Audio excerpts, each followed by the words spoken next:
canından kurtarayım derken canından olan Nazım Çelikkan sene derbiyesinde bir araya geldi elhamdülillah.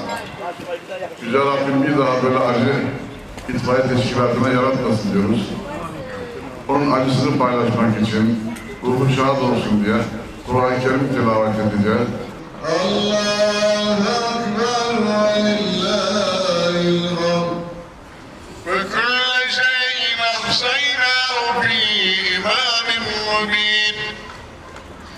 Ve uğrib lahum methelen ashabel qarreti zâ'el murselûn. Nasib-i cennet, kesû rahmet, kabulü dua.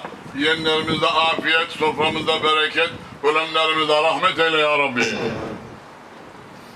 Allah'ım senin vermiş olduğun bu güzel nimetleri istifade ettik. Bu nimetler vücudumuza kuvvet, deva ihsan ya Rabbi.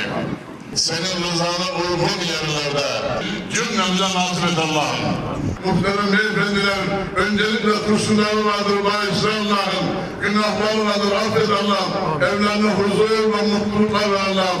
Bu kardeşlerimizin de ana, baba, eş, dost, çoluk çocuklarına nasıl eyle ya Rabbi.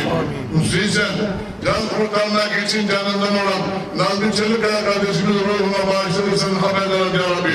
Kabrini kırım nur makamı cennet eyle ya Rabbi. Korktuğundan emin, umduğuna nail eyle ya Rabbi.